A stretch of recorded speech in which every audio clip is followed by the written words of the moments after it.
नमस्कार विद्यार्थी मित्रांनो, लेट्स कॉन्कर मॅथ्स या यूट्यूब चॅनलवरती तुमचे मनापासून स्वागत. आज आपण मार्च 2023च्या प्रश्नपत्रिकेतील प्रश्न क्रमांक 3 सोडवणार आहोत. प्रश्न क्रमांक 1-2चा व्हिडिओ आणि काही प्रश्नपत्रिकांचे व्हिडिओ मी अपलोड केलेले आहेत, ते सुद्धा तुम्ही पाहू शकता. प्रश्न 3 ए, खालीलपैकी कोणतेही एक कृती पूर्ण करून लिहा. 2 मुलगे B1 B2 व 2 मुली G1 G2 यांच्यातून दोघांची एक रस्ता सुरक्षा समिती बनवायची आहे. तर यासाठी नमुना अवकाश लिहिण्यासाठी खालील कृती पूर्ण करा. आता 2 मुलांची समिती आहे, म्हणजे या ठिकाणी B1 B2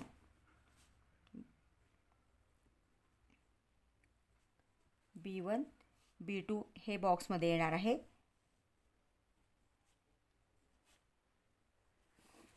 दोन मुलींची समिती G1 G2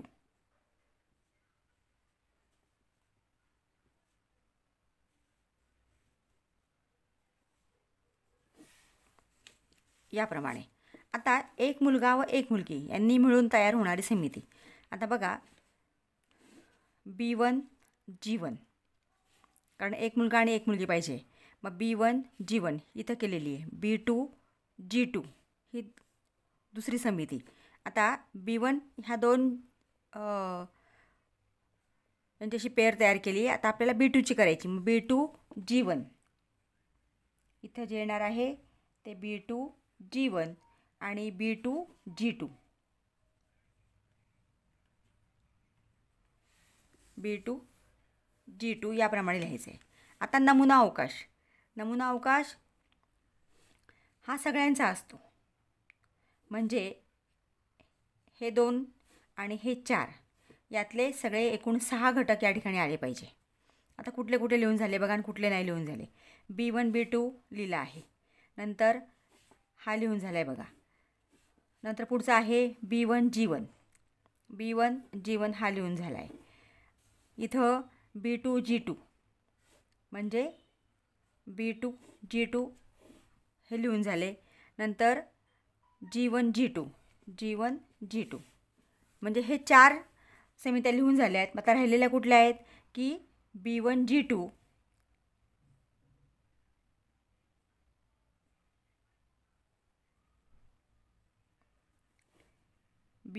राहिली आणि B2 G1 राहिली. म्हणजे अशा पद्धतीने तुम्ही इथं चेक करून घेतलं आणि नंतर लिहिलं तरी चालतं की एकूण हे 6 समित्या तयार झाल्या आहेत. तर यातल्या आपल्याला इथं 6 लिहायच्या आहेत, म्हणजे हा नमुना अवकाश येणार आहे पूर्ण. मग यात कोणकोणत्या लिहून झाल्या आहेत आणि कोणत्या नेमक्या राहिल्या आहेत ते इथं चेक करून लिहायचं आहे, अंदाजे लिहायचं. दुसरं गणित आहे. दिलेल्या माहितीवरून रिकाम्या जागा भरून सेवा बीजक पूर्ण करा. सेवा पुरवल्याचा टॅक्स इनव्हॉइस नमुना या ठिकाणी दिला आहे. इथं ही सगळी माहिती दिली आहे. आहार सोनेरी खेड शिवापूर पुणे. इनव्हॉइस नंबर दिला आहे 58. G16. आता बघा, G16मध्ये 1 2 3 4 5 6 7 8 9 10 11 12 13 14 15 अक्षर असतात. पहिल्या प्रश्नामध्ये मध्ये हा प्रश्न विचारलेला आहे की G16मध्ये टिंबटिंब अक्षरे असतात, तर 15 अक्षरे असतात, हे पण लक्षात ठेवा. इथं इनव्हॉइस डेट दिलेली आहे आणि इथं नंबर दिलेत. Food items coffee quantity 1, rate 20 रुपये, म्हणजे एकाला 20 रुपये आहे. टॅक्सेबल अमाऊंट 20 रुपये. आता इथं GST आणि HGSTवरती आपल्याला काही बॉक्स भरायचे आहेत. आता इथं जर तुम्ही बघितलं तर GST आणि HGST हा नेहमी सारखाच असतो, हे लक्षात ठेवा. पहिल्यांदा CGST आणि HGST हे दोन्ही सारखेच असतात. आता इथं 2.5 आणि 2.5 सेम आहे. इथं 0.50 आहे, म्हणजे इथं किती येणार आहे रुपये, तेच इकडे येणार आहे 0.50. इथं तुम्हाला काहीही कुठल्याही प्रकारची आकडेमोड न करता तुम्ही इथं हे बॉक्स भरवू शकता आणि पूर्ण 3 मार्क्स मिळवू शकता. CGST आणि HGST सेम असतं म्हणून तर 2.5 दिलं आहे. इथं हे आहेच, मग हा बॉक्स उठला आहे, हा इथला असणार आहे, म्हणजे 0.50. आता खालचं बघा, इथं हे 2 किमती आहेत आणि ह्या दोन किमती म्हणजे ही आणि ही सेम आहे, ही आणि ही सेम आहे. आता इथं 2.5% आहे हे दिलं आहे आणि इथं हा बॉक्स रिकामा आहे म्हणजे इथं 2.5% आहे. आणि इथं जी किंमत आहे ती कुठली येणार आहे? इथली येणार आहे, कारण हा पहिला कॉलममधला हा दोन्ही सेम झाले. ह्या दुसऱ्या कॉलममधले आता हे किंवा हा स्तंभ म्हणूया, दुसऱ्या स्तंभातले हे सेम असणार आहे. म्हणजे इथं रुपये 0.25 आहे तसंच लिहायचं आहे. केलं का आपण? इथं कुठं काही आकडेमोड केली का किंवा उदाहरण सोडवलं का? काहीच नाही. म्हणजे इथं आपण लगेच बॉक्स ते भरू शकतो आहे. तसंच आता पुढचं बघा. इथं 2.5 आहे किंवा 2.5% आहे. इथं 2.5% दिलं आहे. मग इथला बॉक्स रिकामा आहे म्हणजे इथला बॉक्स कोणाशी संबंधित आहे? पुढच्या स्तंभाशी किंवा पुढच्या कॉलमशी. म्हणजे इथं किती येणार आहे? 3.00. म्हणजे 1, 2, 3, 4 बॉक्स आपण इथल्या इथंच भरलेले आहेत. आता पुढचं, या सगळ्यांची बेरीज इथे आहे. आता ही बेरीज करायची का? अजिबात नाही. हे बघा इथं तुम्हाला दिली आहे रुपये 3.75. म्हणजे ही बेरीज करून पुन्हा चूक करण्यापेक्षा तुम्ही इथली संख्या इथं लिहू शकता. म्हणजे इथं आहे 3.75. चालेल. आता इथे हे आपण 5 बॉक्स भरून झाले म्हणजे 2.5 मार्क झाले इथं. आता इथं बघा, इथं 20 आले. 20 कसं आलं? 1 गुणिले 20 20, 1 गुणिले 10 10, मग 2 गुणिले 60 किती येतील? 120. 60 दुणे 120.00. अशा पद्धतीने इनव्हॉइस जर तुम्हाला आलं म्हणजे एखादं बिल जर आलं तर त्या ठिकाणी थोडा विचार केला, तुम्ही निरीक्षण केलं त्या चार्टचं, तर तुम्हाला तिथल्या तिथं ते बॉक्स लगेच भरता येतात कुठल्याही कॅल्क्युलेशन किंवा कुठली आकडेमोड न करता. आणि जर तुम्हाला समजा हाच आला तर ठीक आहे, नाहीतर मग समजा बदल झाला तर फक्त काय होतं? संख्या बदलतात, नाव बदलतं. बाकीची पद्धत जी आहे इनव्हॉइसची ती सारखीच असते. म्हणजे अशा पद्धतीने तुम्हाला 2 कृती असतात, त्यापैकी एक पूर्ण करायची असते. आता घेऊया आपण प्रश्न बी प्रश्न. खालीलपैकी कोणतेही 2 उपप्रश्न सोडवा. त्यातलं पहिलं, खालील एक सामायिक समीकरणे क्रेमरच्या पद्धतीने सोडवा. 4m अधिक 6n बरोबर 54 आणि 3m अधिक 2n बरोबर 28. आता ही समीकरणं एकाखाली एक लिहून घ्यायचं आहे. सोडवताना एकाखाली एक लिहून घ्या, त्यांना नंबर द्या. हे पहिलं समीकरण आणि हे दुसरं समीकरण. आता एक सामायिक समीकरणं क्रेमर्सच्या पद्धतीने सोडवताना इथं 3 नंबर तुम्ही लक्षात ठेवा. D बरोबर 12, DM बरोबर 32 आणि DN बरोबर 13.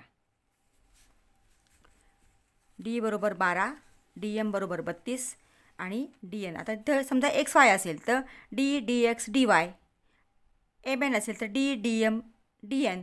12 32 13. आता हे 12 32 13 नेमकं काय आहे? तर हे जे MNचे सहगुणक आणि ही स्थिर संख्या आहे, हे स्तंभ आहेत. 1 2 3 ह्यांना नंबर द्यायचे. हा पहिला स्तंभ, हा दुसरा आणि हा तिसरा. फक्त संख्यांच्याला आपण नंबर दिला आहे. हा पहिला स्तंभ, हा दुसरा आणि हा तिसरा. आता पहिल्यांदा आपल्याला D काढायचं आहे, म्हणून D बरोबर 12 म्हणजे पहिला आणि दुसरा स्तंभ विचारात घ्यायचा आहे.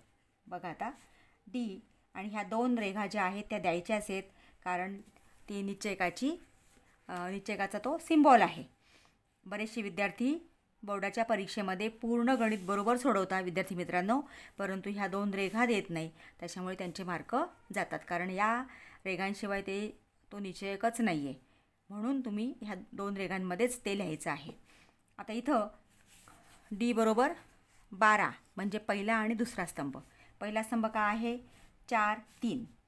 मी इथं लिहायचे 4 3 आणि दुसरा स्तंभ काय आहे? 6 2. तुम्ही ह्या 3 किमती लक्षात ठेवल्या तर तुमचं क्रेमरचं गणित कधीच चुकणार नाही. आता हे स्तंभ आपण लिहून झाले. निश्चयकाची पद्धत तुम्हाला माहिती आहे, तिरकस गुणाकार आणि वजाबाकी. मग 4 गुणिले 2 हवं तर कंसात लिहा वजा 6 गुणिले 3. 4 दुणे 8 वजा 6 त्रिक 18.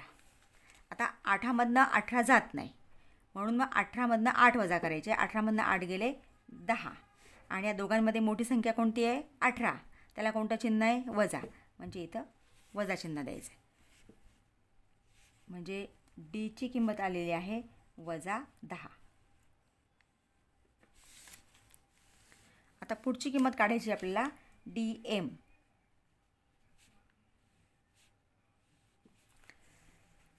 DM बरोबर 32.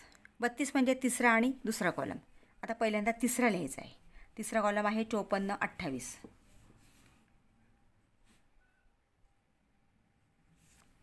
आणि दुसरा कॉलम आहे 6 2 बरोबर 54 गुणिले 2 वजा 6 गुणिले 28. आता 54 दुणे 108 वजा 28 8 48 168 येतात. पण तुम्हाला लक्षात नाही आलं, पाडापाठ नसेल तर गुणाकार करा तो पण न चुकता. 6 8 48 हाच्याले 4 6 दुणे 12 आणि 4 16 म्हणजे 168. आता इथं पुन्हा 108मधनं 168 जात नाही म्हणून 168मधनं 108 गेले म्हणजे 8मधनं 8 गेले 0. किंवा तुम्ही इथं बाजूला करून बघू शकता. 168 वजा 108. 8मधनं 8 गेले 0, 6मधनं 0 गेले 6, 1मधनं 1 गेला 0 म्हणजे काय उत्तर आलेलं आहे 60. पण आता दोघांमध्ये मोठी संख्या कोणती आहे 168. त्याच्या आधीचं जे चिन्ह असतं ते त्या संख्येचं असतं म्हणून या ठिकाणी वजा, म्हणजे उत्तर आलेलं आहे वजा 60. मग DM बरोबर वजा 60. नंतर पुढची किंमत काढायची आहे आपल्याला DN. DNसाठी संख्या आहे 13 म्हणजे पहिला आणि तिसरा कॉलम. पहिला कॉलम आहे 4 3 आणि तिसरा कॉलम आहे 54 28. 4 3 आणि 54 28 बरोबर. तिरकस गुणाकार 4 गुणिले 28 वजा 54 गुणिले 3. आता 28 आणि 4चा गुणाकार केला तर 4 8 32 ह्याच्याले 3 4 दुणे 8 आणि 3 11 112 वजा 54 गुणिले 3 3 चौक 12 हातचा 1 3 5 15 आणि 1 16 162. आता पुन्हा 112 वजा 162 आहे म्हणजे 162मधनं वजा करावे लागतील. 162 वजा 112 2मधनं 2 गेले 0, 6मधनं 1 गेले 5, 1मधनं 1 गेला 0 म्हणजे इथं आलेलं आहे 50 आणि मोठी संख्या 162 त्याला वजा चिन्ह म्हणजे वजा 50. मग DN बरोबर वजा 50.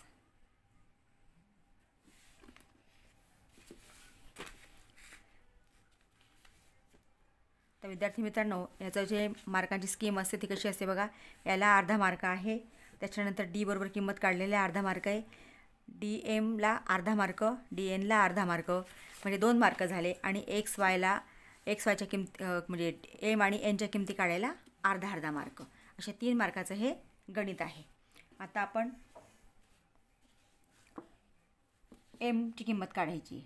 मग M बरोबर DM/D. आता ही किंमत टाका इथं. DM किती आहे, DM आहे वजा 60 आणि D आहे वजा 10.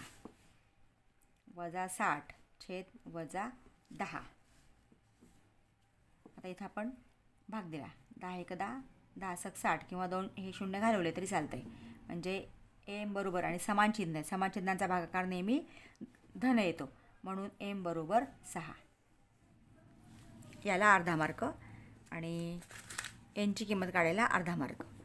तर इथं N बरोबर DN/D.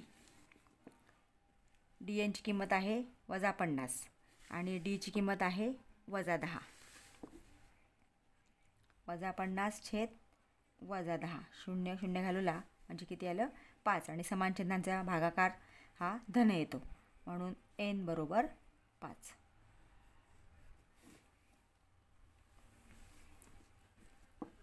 म्हणजे इथं m बरोबर 6 आणि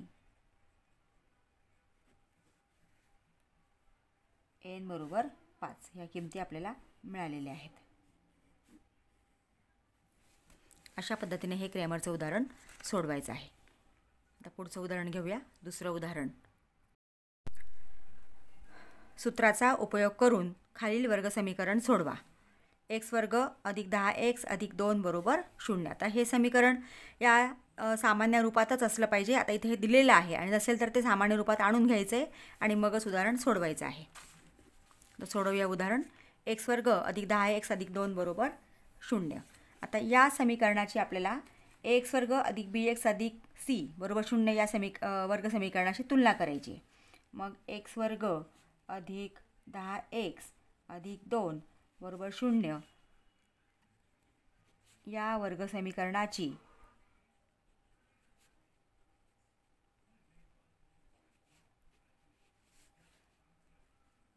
x वर्ग अधिक bx अधिक c बरोबर 0 शी तुलना करून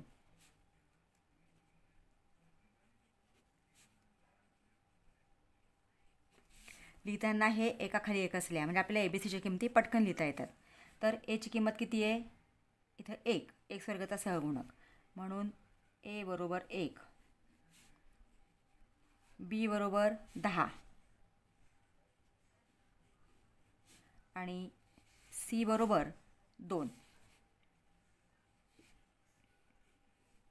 म्हणजे एकाखाली एक पद आली की आपल्याला पटकन लक्षात येतं आणि चुकत नाही. मग आपण ABCच्या किमती लिहिलेल्या आहेत. आता आपल्याला b वर्ग वजा 4ac किंमत काढायची. b वर्ग वजा 4ac याच्या पायऱ्या तुम्ही लक्षात ठेवा. आधी तुलना करायची, ABCच्या किमती लिहून घ्यायच्या, नंतर पुढची स्टेप आहे b वर्ग वजा 4ac किंमत काढणे. मग b वर्ग वजा 4ac किंमत काढताना इथे किमती आहेत त्या फक्त ठेवायच्या आहेत. आता b किती आहे? 10 म्हणून 10चा वर्ग वजा 4 गुणिले aची किंमत 1 आणि cची किंमत 2. मग 1 गुणिले 2. मग 10चा वर्ग येतो 100 वजा 4 दुणे 8 बरोबर 100 वजा 8 92. म्हणजे b वर्ग वजा 4ac किंमत 92 आहे. आता आपल्याला सूत्र लिहायचं आहे. मग सूत्रामध्ये चल लिहिताना जे चल आपल्याला उदाहरणात दिलेलं आहे ते चल लिहायचं आहे. तर इथे x दिला आहे म्हणून आपण xच लिहिणार आहे. कधी कधी m n वगैरे पण देतात, मग ते फक्त लक्षात ठेवा. आता इथं x आहे म्हणजे नेहमीचंच चल आहे. सूत्र आहे वजा b अधिक वजा b वर्ग वजा 4ac छेद 2a. आता इथं किमती ठेवायच्या आहेत. वजा सूत्रातलंच आहे. बीची किंमत आहे 10 अधिक वजा b वर्ग वजा 4ac किंमत काढली आपण 92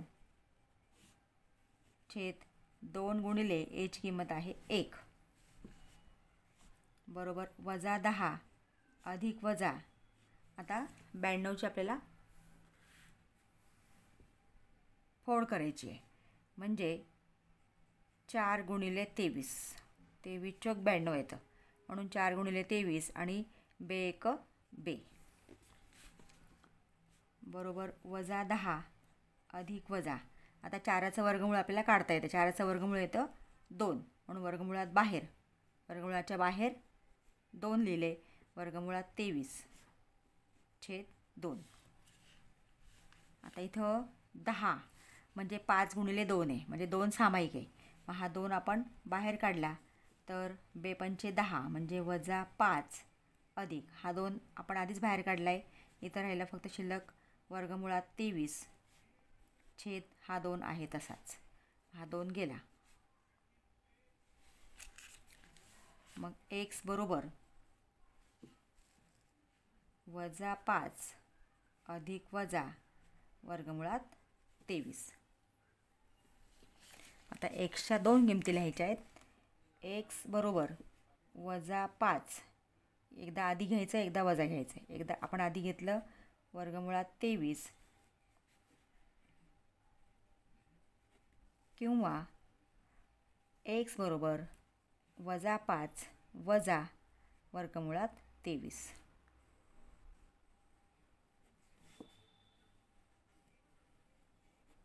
अशा प्रकारे सूत्राचा वापर करून उदाहरण सोडवा. हा प्रश्न येऊ शकतो. पुढचं गणित घेऊया. तिसरं गणित. अंकांची पुनरावृत्ती न करता 2, 3, 5, 7, 9 या अंकांपासून 2 अंकी संख्या तयार केली तर खालील घटनांची संभाव्यता काढा. घटना ए आहे ती संख्या विषम असेल आणि घटना बी आहे ती संख्या 5च्या पटीतील असेल. आता आधी आपल्याला अंकांची पुनरावृत्ती न करता 2 अंकी संख्या तयार करून आपल्याला नमुना अवकाश लिहावा लागेल. आता इथं आपण संख्या लिहून घेऊया.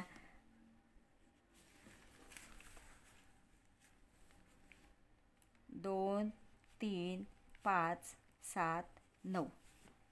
2, 3, 5, 7, 9. आता विद्यार्थी मित्रांनो, या प्रकारचं गणित एकदम सोपं असतं. फक्त लिहिताना तुमचं कॉन्सन्ट्रेशन त्या ठिकाणी पूर्ण असलं पाहिजे. आता बघा, एक एक संख्या घ्यायची आणि जोडी तयार करायची फक्त. आता 2 आणि 3 म्हणजे किती झाले? 23. 2, 5, 25. 2, 7, 27. 2, 9, 29. अशा पद्धतीने 2 अंकी संख्या तयार करायच्या आहेत. आता 3. आता ही पहिली संख्या होती म्हणून पुढच्या संख्या घेऊन जोड्या तयार केल्या. आता ही दुसरी संख्या आहे, मग पहिल्यापासून परत सगळ्या संख्या घ्यायच्या, फक्त पुनरावृत्ती करायची नाही. ही एक अट लक्षात ठेवायची. आता इथं 3 घेतला आहे आपण आधी, मग 3, 2 म्हणजे किती झाले? 32. आता 3, 3 घेतला तर पुनरावृत्ती होते. पुनरावृत्ती म्हणजे काय की 3 आणि 3मध्ये पुन्हा पुन्हा अंक आले. 3 हा अंक पुन्हा आलेला आहे. तर पहिल्यांदा होता, पुन्हा आला, ते घ्यायचं नाही, ते सोडायचं. म्हणजे आता पुढची जोडी घ्यायची. 3, 5, 35. 3, 7. 3 आणि 7, 37. 3 आणि 9, 39. आता 5. 5ची पुन्हा पहिल्यापासून घ्यायची. 5, 2, 52.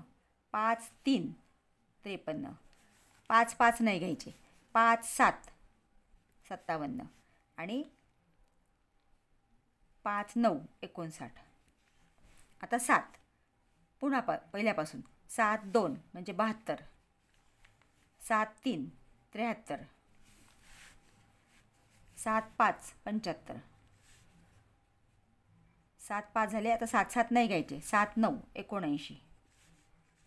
आता 9. 9ची पुन्हा पहिल्यापासून. 9, 2, 92. 9, 3, 93. 9, 5, 95. 9, 7, 97.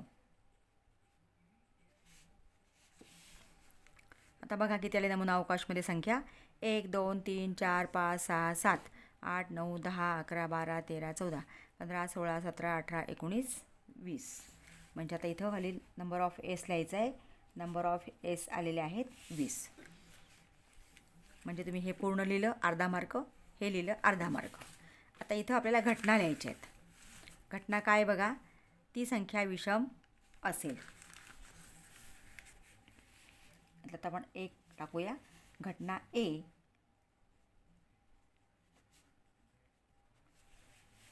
ती संख्या विषम असेल.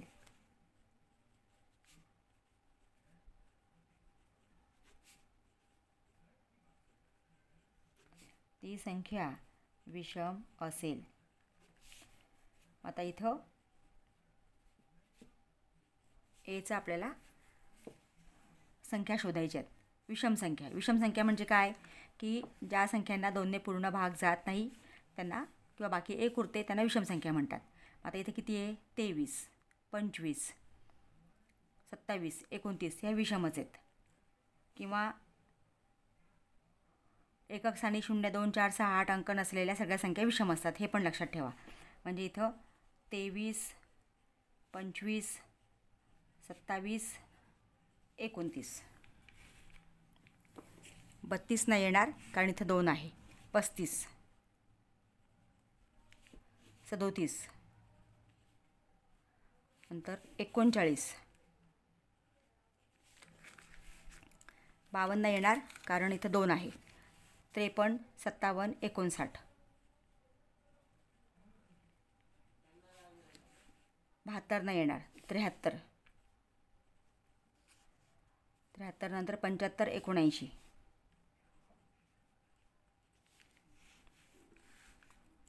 92 नाही येणार. 93, 95, 97,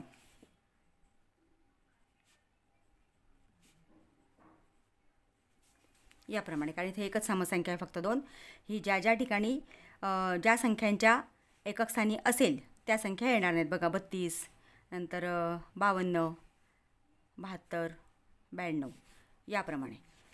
मग आता इथे किती संख्या आहेत बघा. ह्या नंबर ऑफ ए आपल्याला लिहायचा आहे. नंबर ऑफ ए बरोबर 1 2 3 4 5 6 7 8 9 10 11 12 13 14 15 16. आता आपल्याला यांची संभाव्यता काढायची आहे. खालील घटनांची संभाव्यता काढा. म्हणजे दोन्ही घटनांची आपल्याला संभाव्यता काढायची आहे. म्हणून प्रोबॅबिलिटी ऑफ ए बरोबर नंबर ऑफ ए छेद number of S. Number of A आहे 16 आणि नंबर ऑफ एस आहे 20. आता ह्या दोन्ही संख्यांना भाग द्यायचा आहे. 4ने भाग जातो आहे. 4 चौक 16, 4 पंचे 20, म्हणजे 4/5.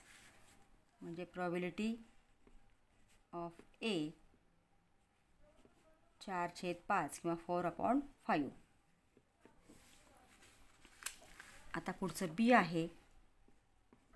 घटना बी. घटना बी आपल्याला दिलेली आहे. ती संख्या 5च्या पटीत असेल.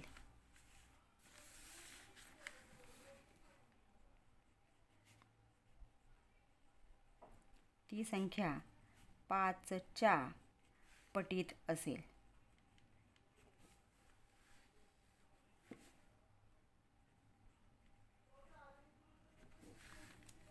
आता इथं बी बरोबर 5च्या पटीत म्हणजे काय की 5ने भाग जाणाऱ्या संख्या किंवा एकक स्थानी 5 असलेल्या संख्या. एकक स्थानी 5 असलेल्या सगळ्या संख्यांना 5ने भाग जातो. म्हणून अगदी सोपं लक्षात ठेवा की ज्या संख्यांच्या एकक स्थानी 5 आहे त्या संख्या शोधायच्या. बघा आता पहिल्या ओळीतल्या आपण घेऊया. इथं 5 आहे म्हणजे 25, इथं आहे म्हणजे 35. 25 आणि 35. आता पुढच्या बघूया आपण. इथं कुठं आहे 5?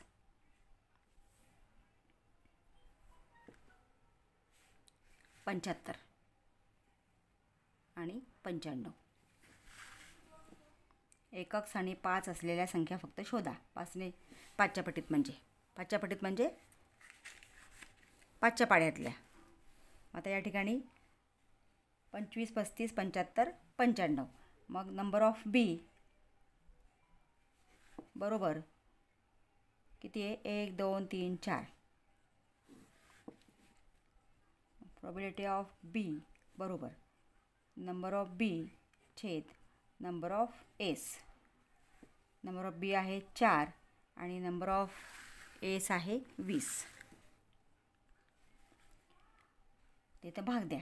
4 1 4, 4 पंचे 20 म्हणजे 1/5. मग प्रोबॅबिलिटी ऑफ बी बरोबर 1/5.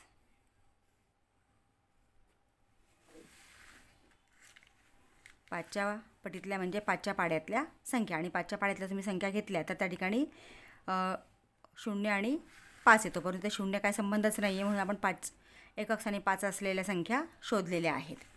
किंवा 5चा पाडा घेऊन तुम्ही शोधलं तरी चालेल. तर अशा पद्धतीने आपण या प्रकारचं उदाहरण सोडवलेलं आहे. तुम्ही उदाहरणं सोडवण्याचे प्रकारावरून जरी लक्षात ठेवलं तरी तुमचं आत्ता, कारण दिवस कमी आहेत विद्यार्थी मित्रांनो, तर मी जो काही अभ्यास करणार आहात तो अगदी लक्षपूर्वक आणि व्यवस्थित अभ्यास करून ते लक्षात ठेवा. आता पुढचं गणित घेऊया, चौथं गणित. चौथं गणित. एका आंब्यातील आंब्याची झाडे व प्रत्येक झाडापासून मिळालेल्या आंब्यांची संख्या याचे वारंवारता वितरण दिले आहे. त्यावरून दिलेल्या सामग्रीचा मध्यक काढा. आता आंब्यांची संख्या म्हणजे इथं वर्ग दिलेले आहेत आणि झाडांची संख्या म्हणजे ही वारंवारता दिलेली असते की 50 ते 100 आंब्यांची संख्या मिळणारे झाडे किती आहेत, 33 याप्रमाणे. आता हे वर्ग आणि हे वारंवारता. आता जेव्हा आपल्याला मध्यक काढायचा असतो त्यावेळेस 3 कॉलम असलेला चार्ट तयार करायचा. पहिल्या कॉलममध्ये वर्ग लिहायचे आहेत, दुसऱ्या कॉलममध्ये वारंवारता लिहायची. म्हणजे हे जे 2 कॉलम आहेत हे जसेच्या तसे लिहून घ्यायचे आहेत. आणि हा तिसरा कॉलम संचित वारंवारता. संचित वारंवारता म्हणजे काय, इथं बेरीज करायची पेक्षा कमी, आपल्याला पेक्षा कमी संचित वारंवारता काढायची आहे. आता इथं पहिली जी आहे ती 33 तसंच येणार आहे. मग 33 आणि 30 यांची बेरीज करायची. 3 असे 3 आणि 3 आणि 3 6 म्हणजे 63 झाले. आता हे 63 अधिक 90 म्हणजे 9 6 15 153. म्हणजे 33 आहे तसेच 33 अधिक 30 63. मग किंवा हे 33 अधिक 30 असं केलं तरी चालतं आहे. 33 अधिक 30 63, 63 अधिक 90 153. आता 153 अधिक 80 म्हणजे 3 अधिक 0 3, 8 आणि 5 13, हातचाला 1 म्हणजे 233. या दोघांची बेरीज झाली 233 आणि 233 अधिक 17 250. अशा पद्धतीने हे चार्ट आधी पूर्ण करायचं आहे. पहिले 2 कॉलम आहे तेच लिहायचे आहेत आणि इथं आपण संचित वारंवारता पेक्षा कमी. आता या ठिकाणी एक लक्षात ठेवायचं विद्यार्थी मित्रांनो, इथं मध्य काढताना जे हे वर्ग जे दिलेले आहे ते सलग असले पाहिजे. सलग वर्ग म्हणजे काय की 50 ते 100 याची वरची मर्यादा जी आहे ती पुढच्या वर्गाची खालची मर्यादा पाहिजे. म्हणजे 50 ते 100, 100 ते 150, हीच पुन्हा 150 आली बघायचं. 150 ते 200, 200 हा 200 इथं आला, 200 ते 250, 250 ते 300. म्हणजे हे वर्ग सलग असले पाहिजे. जर ते वर्ग सलग नसतील तर ते वर्ग सलग करून घ्यायचेत. हे एक लक्षात ठेवा. आणि या पद्धतीने हा 3 कॉलमचा चार्ट पूर्ण झाला की इथे यांची बेरीज करायची. ही बेरीज किती येते, हीच येते कारण यांचीच आपण ही बेरीज केली आहे. म्हणजे इथं FI आलेला आहे किंवा FIची बेरीज जी आहे ती 250 आलेली आहे. आता FI म्हणजे काय की Nची किंमत असते, एकूण वारंवारता.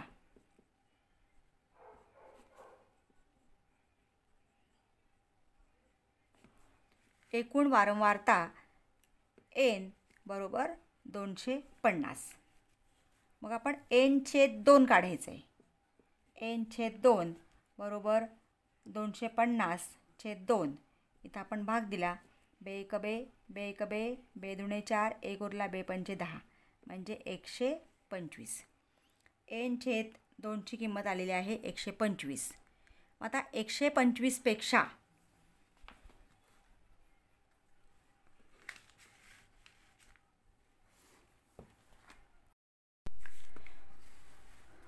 N/2 125 आलेला आहे. तर ही जी किंमत येईल त्याच्यापेक्षा जास्त संचित वारंवारता शोधायची आहे. 33 कमी आहे, 63 कमी आहे, 153. म्हणजे हा झाला आपला मध्यक वर्ग. मग याला तुम्ही इथं खूण करून घेतली तरी चालेल कारण ह्याच्यावरून आता आपल्याला काही किमती लिहायच्या असतात. पुन्हा एकदा सांगते विद्यार्थी मित्रांनो, मध्यक काढताना तुम्हाला 3 कॉलमचा चार्ट करायचा आहे. पहिल्यांदा वर्ग सलग आहेत का ते बघायचं. वर्ग सलग नसेल तर वर्ग सलग करून घ्यायचे. ते वर्ग या ठिकाणी द्यायचे आहेत. वारंवारता लिहायची आहे आणि इथं संचित वारंवारता नेहमीपेक्षा कमीच आपल्याला काढायची असते. म्हणून इथं वरून खाली बेरीज करत द्यायचं आहे. 33 आहे तसेच. मग 33 अधिक 30 63, 63 अधिक 90 153, 153 अधिक 80 233 आणि 233 अधिक 17 250 आणि 30 येते. इथं ही बेरीज येते 250. मग एकूण वारंवारता 250 आली. मग N/2 250/2 म्हणजे 125. 125पेक्षा जास्त असलेली संचित वारंवारता 153 आहे. मग हा झाला आपला मध्यक वर्ग 150 ते 200. आता इथं आपल्याला काही किमती लिहायच्या असतात. आता ही जी किंमत आहे याला म्हणतात CF. CF म्हणजे मध्यक वर्गाच्या आधीच्या वर्गाची संचित वारंवारता. नंतर ही जी किंमत आहे ती F म्हणजे मध्यक वर्गाची वारंवारता. आता ह्या किमती आपण आधी इथं लिहून घेऊया आणि मग ते उदाहरण सोडवायचं आहे. मग मध्यक वर्ग झाला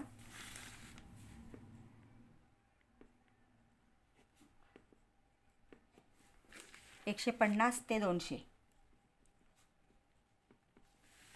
हा मध्यक वर्ग आहे.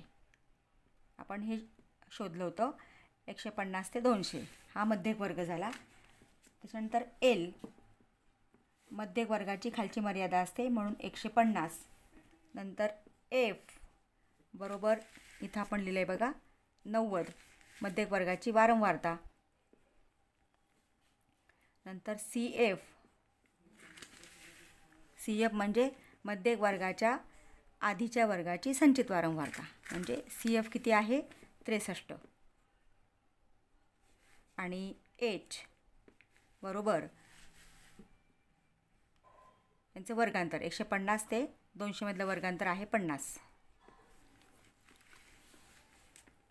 ह्या किमती लिहून झाल्यानंतर सूत्र लिहायचं आहे.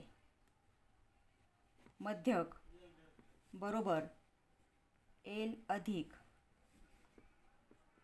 N/2 वजा CF भागिले F गुणिले H. आता यात किमती ठेवा. L आहे 150 अधिक N/2 125 वजा CF आहे 63. इथे सगळ्या किमती लिहिलेल्या आहेत आणि F आहे 90 गुणिले H. 150 अधिक 125 मधनं 63 वजा करायचे. 5 मधनं 3 गेले 2 आणि 12तनं 6 गेले 6 म्हणजे 62. 125 मधनं 63 गेले 62/90. सॉरी इथे गुणिले 50 लिहायला पाहिजे. गुणिले 50.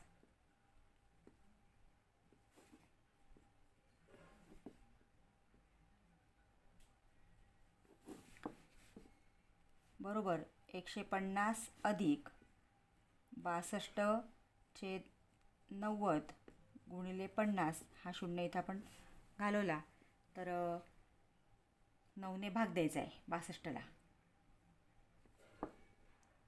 9×1 9.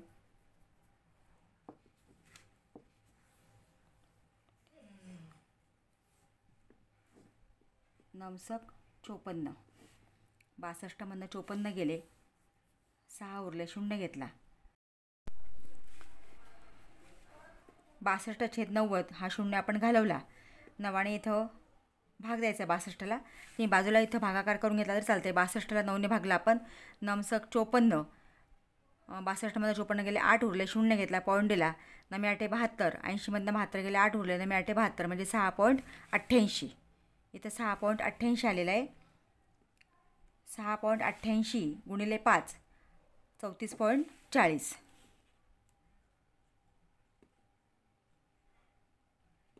म्हणजे इथं पॉईंट नंतर 2 संख्या आहे म्हणून 2 संख्यानंतर पॉईंट दिला म्हणजे 34.40 आलेला आहे. मग 150 अधिक 34.40 म्हणजे 184. या दोघांची बेरीज होणार 184.40 किंवा 4 लिहिलं तरी चालेल.